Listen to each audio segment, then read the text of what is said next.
Welcome to my Prehistoric Kingdom dev blog, May 2024 thoughts and reactions. A quick side note, I said I would show off some of the public test branch content, but I'm going to save that for later. Mainly because I have a lot of other videos on my plate.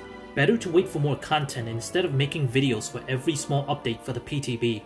I'll sprinkle in some footage from the PTB into this video instead. So right off the bat, they're saying the next PTB update will add staff to the gameplay. We're only getting laborers and keepers. The visuals and animations are still work in progress, so what we see is not final. The real meat of the game is starting to come together and I'm excited. The devs want to recap how the staff and logistics will work in the game. I think they did a good job explaining it last time, but it wouldn't hurt to repeat it again. The loading bay is the point of entry for all supplies coming into your park. It's like your connection to the outside world. You can buy more trucks to get supplies sooner. However, your loading bay has limited storage. When your supplies arrive, your staff will have to move them into storage facilities. Since your staff has to physically walk to facilities to get supplies, you need to think about where you place your storage facilities and determine what you want to store. You can see this example where they blocked off meals but allowed merchandise. Let's assume they have gift shops nearby but no restaurants. So storing meals in this facility might not make sense and cause the laborers to walk further for no real benefit. Whatever supplies you block from being stored in this facility will be moved to another storage that allows it. So you can have a building that specifically stores this supply, or have a general storage that can store a little bit of everything. No need to micromanage. Workers will automatically do their job. The laborer's main job is to move supplies around your park. They'll move supplies from your loading bay to storage, or move supplies from your storage to restock your restaurants and gift shops. The keepers, on the other hand, will be the ones to bring food from storage or produce stations into the animal's enclosure. Here's a work in progress animation for keepers. He's supposed to be pushing a wheelbarrow in that animation. Seeing the keepers next to the Brachiosaurus makes me wonder if the game will factor in keeper safety. Some of these animals are on another level compared to lions and tigers. It would be interesting if your habitats aren't up to par and this causes stress to your animals, and this could lead to them attacking keepers. I don't think something like this will be in the game, but who knows. Then of course you have a compost heap that works with your produce stations to grow food for your animals. The produce station will still generate food without compost, but at a much slower rate. You can also raise livestock, breed insects, and have fisheries to feed other animals.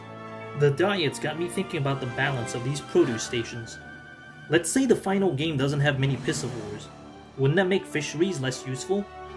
Are the devs thinking about making sure all the facilities are useful? Will diet be a factor in deciding what animals to add to ensure good balance? It's something to think about. Final thoughts. Actually, this isn't even close to the end. They probably mean final thoughts for the staff. Anyway, the devs will be monitoring our feedback once the staff mechanics are available. That's why they want us to play the PTBs. Our feedback will hopefully make the game better. They are aware that the staff currently has some bugs that won't be resolved when the PTB launches. Staff will take the shortest route to get to where they need, and that means they'll walk across deserts and other impossible terrain to get to their destination. I imagine we'll see hilarious things like them phasing through walls and fences, passing by a T-Rex, and walking underwater just to reach their location. Here we see staff gates can also be used to block off backstage areas to keep guests out. I hadn't even thought about that, but this makes sense. That's how real zoos work anyway. More UI improvements are coming. They are trying to make selecting a modular group or item easier. You'll also be able to see more information. If you select a storage, you'll also see what it's storing. You can toggle selections on or off in the menu. Selectable items will get a widget. There's even a lighting tab when you select the lights, so you can toggle lights to stay on during the daytime. The Paleopedia has been added to the PTB, so you can learn all about the animals there and their exhibit requirements.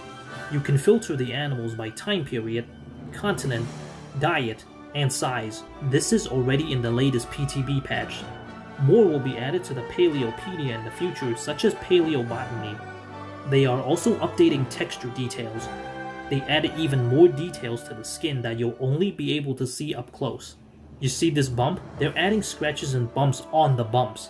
I don't know how often you would need to zoom in that close to the animals, but this level of detail is insane. What else is left? Besides polishing staff, they'll be working on updating the menu with more guides, making the in-game notifications more helpful, and providing suggestions and information on what's wrong with the park. The old tutorial is not going to cut it. I think that's been disabled now. They're also working on the cashier, so cashiers will come in a future PTB, and of course they have to work on balancing the game. Here's a little sneak peek into the future for Update 12.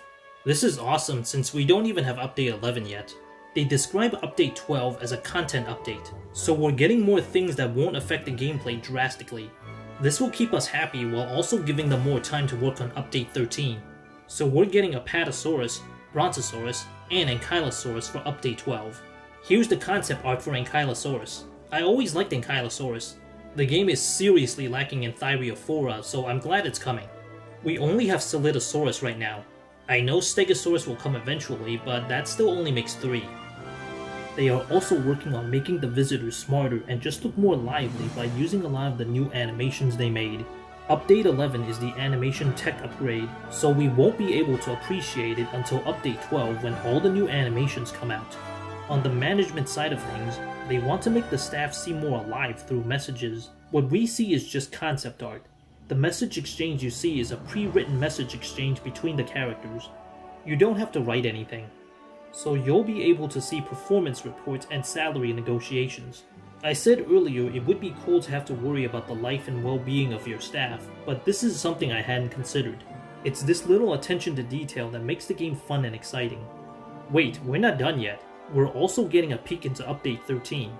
Update 13 will be focused on the animals. It'll have improved AI and behaviors with awareness, sociality, and herding. That's all the info for now. We'll learn more in the future. I like the sound of that. However, Update 13 is still months away. Update 11's not even out yet. Best to keep your expectations in check. Game development is unpredictable. But yeah, that covers this month's dev blog. Update 11 is the most exciting update since the game went into early access. The core gameplay of a park builder is coming together. We'll need to think about how to build our parks and how to manage them on top of making them look beautiful. I can't wait. Is there something you're looking forward to? Any animals you'd like to see? Maybe you have your own ideas on how some of these mechanics will work. I'd love to hear your thoughts.